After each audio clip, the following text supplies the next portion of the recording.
BJP second candidate list for Bengal. অবশেষে BJP এই বাংলার জন্য দ্বিতীয় প্রার্থী তালিকা প্রকাশ করল। দর্শক, আজ সকাল থেকে গুঞ্জন শোনা যাচ্ছিল যে বিজেপি এখনো পর্যন্ত বাংলার জন্য কেন প্রার্থী তালিকা ঘোষণা করেনি। তো আজকে আমরা আলোচনা করব যে কারা কারা এই নতুন টিকিট পেল, কারা কারা বিজেপি হয়ে প্রার্থী তালিকায় লড়বেন। এই নতুন প্রার্থী তালিকায় কিছু চমক রয়েছে, কিছু নতুন মুখ রয়েছে, আবার কিছু পুরানো নেতা মন্ত্রীরাও রয়েছে। তো নতুন পুরানো মিশিয়ে একটা মিক্সড একটা প্রার্থী তালিকা আজকে প্রকাশ করেছে। সেই প্রার্থী তালিকা অনেক চমক রয়েছে, নতুন মুখ রয়েছে, পুরানোরাও রয়েছে। আজকে আমরা দেখে নেব যে বিজেপির এই নতুন প্রার্থী তালিকায় কারা কারা পেল। নমস্কার, আমি শুভঙ্কর মান্না। আমার বাংলায় আপনাদের সবাইকে স্বাগত। আর আপনারা যদি আমার চ্যানেলে প্রথমে থাকেন, দয়া করে চ্যানেলটি সাবস্ক্রাইব করুন এবং পাশে থাকা বেল আইকনটি প্রেস করুন, যাতে পরবর্তী ভিডিওগুলোর নোটিফিকেশন সবার প্রথমে আমরা আপনাদের কাছে পৌঁছে দিতে পারি। দর্শক, সকাল থেকে আজকে গুঞ্জন শোনা যাচ্ছিল যে বিজেপি আজকে প্রার্থী তালিকা প্রকাশ করতে পারে, কারণ এর আগে বিজেপি 20 জনের প্রার্থী তালিকা ঘোষণা করেছিল। সেখানে পবন সিং বাদ দিয়ে বাকি 19 জন প্রার্থী তালিকা কনফার্ম। তো মনে করা হচ্ছিল যে দ্বিতীয়বার, তৃতীয়বার, চতুর্থবার প্রার্থী তালিকা প্রকাশ করলে কিন্তু বাংলার 23 জন প্রার্থী তালিকা কেন এখনো বিজেপি প্রার্থী তালিকা প্রকাশ করতে পারছে না, বিজেপি কেন এত দেরি করছে। দর্শক, সেই চিন্তা ভাবনার অবসান ঘটিয়ে আজকে মোটামুটি বিজেপি সেকেন্ড একটা বাংলার জন্য লিস্ট প্রকাশ করেছে, যেখানে আমরা দেখতে পাবো অনেক নতুন নতুন চমক, আর তার সাথে পুরানোও রয়েছে।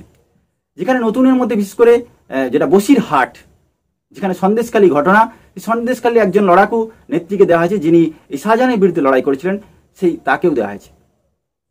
এছাড়াও দেখা গিয়েছে যে তমলুক লোকসভা কেন্দ্রেও নতুন একজন প্রার্থীকে দেওয়া হয়েছে, যাকে ভাবা হচ্ছিল, গুঞ্জনা শোনা যাচ্ছিল, সেই প্রাক্তন বিচারপতি অভিজিৎ গাঙ্গুলি। তার সাথে সাথে এটাও ঠিক যে এখানে দিলীপ ঘোষের ক্ষেত্রে মনে করা হচ্ছিল যে প্রার্থী তালিকা দিলীপ ঘোষকে মেদিনীপুর শহর থেকে সরিয়ে অন্য কোথাও দেওয়া হবে, আর সেই মতোই হয়েছে। কারণ মেদিনীপুরে অগ্নিমিত্রা পালকে দেওয়া হয়েছে, আর দিলীপ ঘোষকে সরিয়ে আনা হচ্ছে বর্ধমান দুর্গাপুর কেন্দ্র। এছাড়াও যেটা মনে করা হচ্ছিল যে রাজু বিস্তাকে নিয়ে অনেক বিস্তর আলোচনা হচ্ছিল যে রাজু বিস্তা দার্জিলিং থেকে টিকিট পাবে কি পাবে না, কিন্তু রাজু বিস্তার উপরই ভরসা রেখেছে বিজেপি। তার সাথে সাথে এটাও ঠিক যেটা দেবশ্রী রায়চৌধুরীকে রায়গঞ্জ থেকে সরিয়ে আনা হয়েছে দক্ষিণ কলকাতায়। দর্শক, দক্ষিণ কলকাতা একটা টাফ ফাইট, কারণ এটা একটা তৃণমূলের গড় এবং তৃণমূলের সংগঠন খুবই মজবুত। সেখানে কলাগাছে দাঁড়ালে জিতে যাবে। তো সেখানে অলরেডি দেবশ্রী রায়চৌধুরীর ক্ষেত্রে একটা ফাইট হবে। তবে এটাও বিজেপি কাউন্ট করার চেষ্টা করছে যে মহিলা বনাম মহিলা একটা লড়াই হোক। উত্তর কলকাতায় যেটা প্রশ্ন উঠেছিল, সেই তাপস রায়কে টিকিট দেওয়া হয়েছে, কারণ যেটা কিছুদিন আগে তৃণমূল থেকে সদ্য বিজেপিতে জয়েন করেছে। অপরদিকে অর্জুন সিং, যেখানে অর্জুন সিংকে ভাবা হচ্ছিল যে অর্জুন সিং টিকিট পাবে কি পাবে না, কারণ খুব অভিমান করেছিল যে তাকে টিকিট দেওয়ার কথা বলে তৃণমূল তাকে বিজেপি থেকে তৃণমূলে নিয়ে গেছিল, কিন্তু টিকিট দেয়নি। তাই বেচারি আবার বিজেপিতে ফিরে এসছে এবং বিজেপিও তার প্রতি ভরসা রেখেছে, কারণ বিজেপি মনে করেছে যে বিজেপি টিকিটেই তো 2019 সালে জিতেছিল, তার বিরুদ্ধে অনেক কেস দেওয়া হয়েছিল। তাই তিনি বেচারি কেস থেকে এই তৃণমূলের পুলিশ থেকে বাঁচার জন্য তৃণমূলে চলে গিয়েছিল।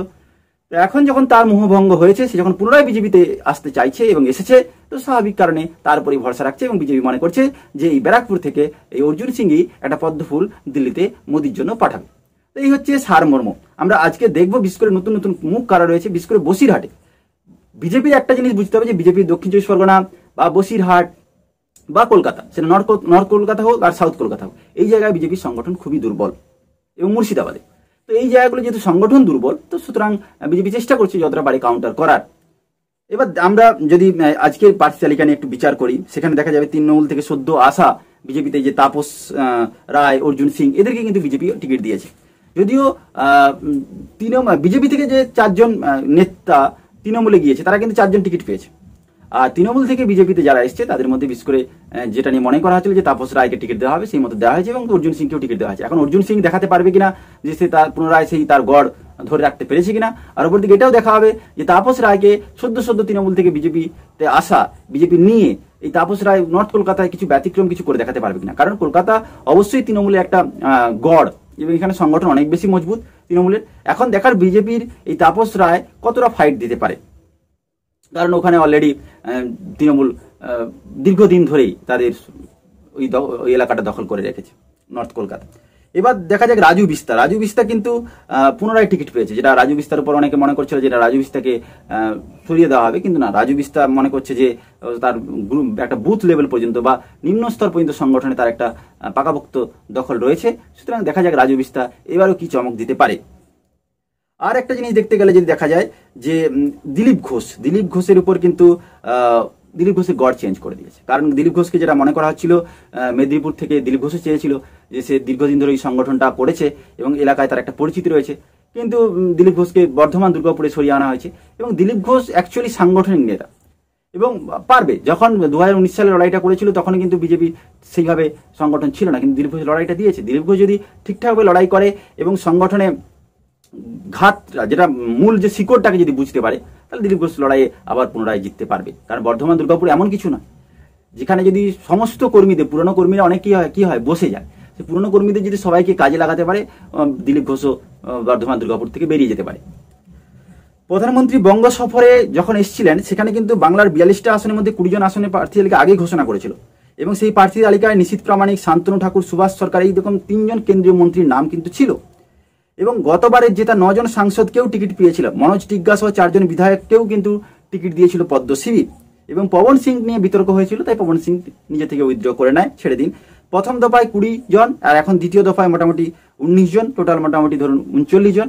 আর পবন সিংটা বাদ দিলে 38 জন। বাকি 4টি সিটে আপাতত বিজেপি এখনো ঠিক করতে পারছে না কাকে টিকিট দেবে, কারণ 4টি সিটে সত্যি কাকে দেওয়া হবে এখনো বিজেপি দোমনায় রয়েছে। যাই হোক, আসানসোল কেন্দ্র বাদ দিয়ে মোটামুটি বাকি ওই মোট 4টি আসনে বাদ দিয়ে বাকি মোটামুটি 19টা আসনে প্রার্থী তালিকা ঘোষণা করে দিয়েছে। এবার আমরা দেখে নিই যে এই যারা যারা টিকিট পেয়েছে তারা কে কে। জলপাইগুড়িতে বিজেপি প্রার্থী রয়েছে জয়ন্ত রায়। দার্জিলিংয়ে রাজু বিস্তার, বললাম দার্জিলিংয়ে পুনরায় সে রাজু বিস্তার উপরই বিজেপি রেখেছে যে ভরসা, যে বিজেপি ভেবেছে যে রাজু বিস্তারই হয়তো সংগঠনে এখনো জুড়ে রয়েছে, তিনি পারবেন।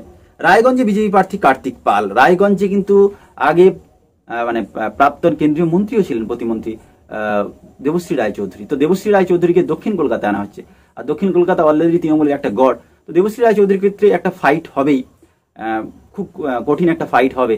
আর সেই জায়গায় কার্তিক পাল মনে করা হয়েছে যে সেখানকার ভিতটা হয়তো ভালো বোঝে, যে তাতে আরো বেশি সক্ষম হবে। জঙ্গিপুরে ধনঞ্জয় ঘোষ। ব্যারাকপুরে বিজেপি প্রার্থী অর্জুন সিং যে হচ্ছে 2019 সালে যখন তৃণমূল তাকে টিকিট না দেয় তখন দীনেশ ত্রিবেদীকে হারানোর জন্য সে পুনরায় বিজেপিতে আসে এবং বিজেপির টিকিটে জয়লাভ করে। তার মনে হয়েছিল না বিজেপিটা করা যাবে না, তৃণমূলে পুনরায় ঘর বাপসি হয়েছিল। কিন্তু 2024 সালে যখন বাংলার জনগর্জন সভা, ক্রিকেটের জনগর্জন সভা থেকে তৃণমূল নেত্রী যখন এবং অভিষেক বন্দ্যোপাধ্যায় যখন প্রার্থী তালিকা ঘোষণা করে, সেখানে অর্জুন সিং এর নাম ছিল না। অর্জুন সিং এর অভিমান হয়েছিল এবং তিনি খোল্লা মিডিয়াতে এসেও তার অভিমানের কথা প্রকাশ করেছিলেন, যে তাকে প্রার্থী করার কথা বলেছিল, তাকে প্রার্থী করার গ্যারেন্টি দিয়েছিল, তাই তিনি তৃণমূলে এসেছিলেন। কিন্তু তৃণমূল বলছে যে না, তাকে এইভাবে কোনো প্রার্থী করার কথা ঘোষণাই করা হয়নি। তো স্বাভাবিক কারণে পার্থভূমিকে যেহেতু বলা যায় মানে অভিষেক বন্দ্যোপাধ্যায় খুব কাছের লোক নাকি পার্থভূমিক, তার উপরে ভরসা রেখেছে। এখন অর্জুন সিং আবার পুনরায় বিজেপিতে এসছে। এখন দেখা যায় বিজেপির ওই গড়টা পুনরায় অর্জুন সিং দখল করে রাখতে পারে কিনা।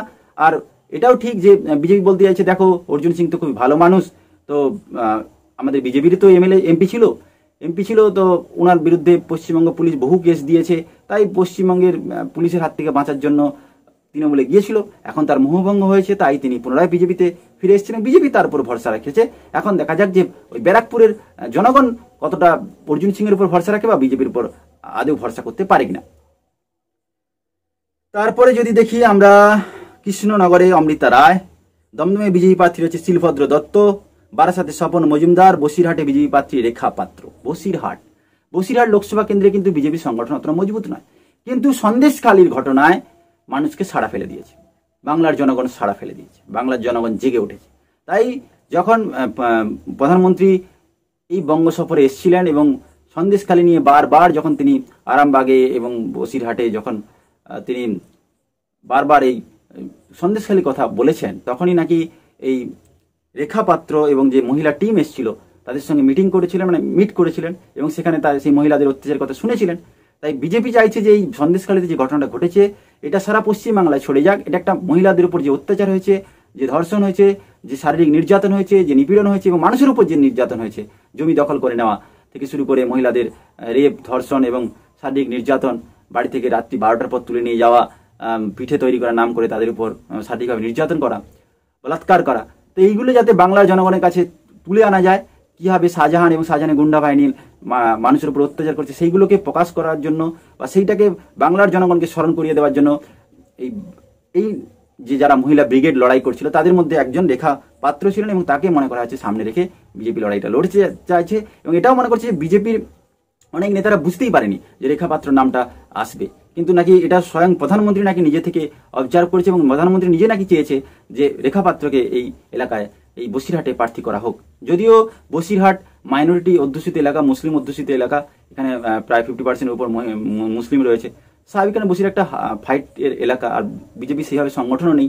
যদি রেখা পাত্র কিছু উল্টো কিছু করে দেখাতে পারে, কিছু যদি রেখা পাত্র সত্যি এই বসিরহাটে জয়ের সম্ভাবনা এনে দিতে পারে, কারণ এর আগে যে এমপি ছিলেন তিনি হচ্ছেন নুসরত জাহান, যাকে 144 ধারাকে 174 ধারা বলে বসেছিলেন, তো তার তুলনায় তো ভালো। এবার সেখানে বিজেপি প্রার্থী হয়ে রেখা পাত্র কতটা লড়াই দেয় সেটাও দেখা। তৃণমূলেও একজন মুসলিমকে প্রার্থী করেছে এবং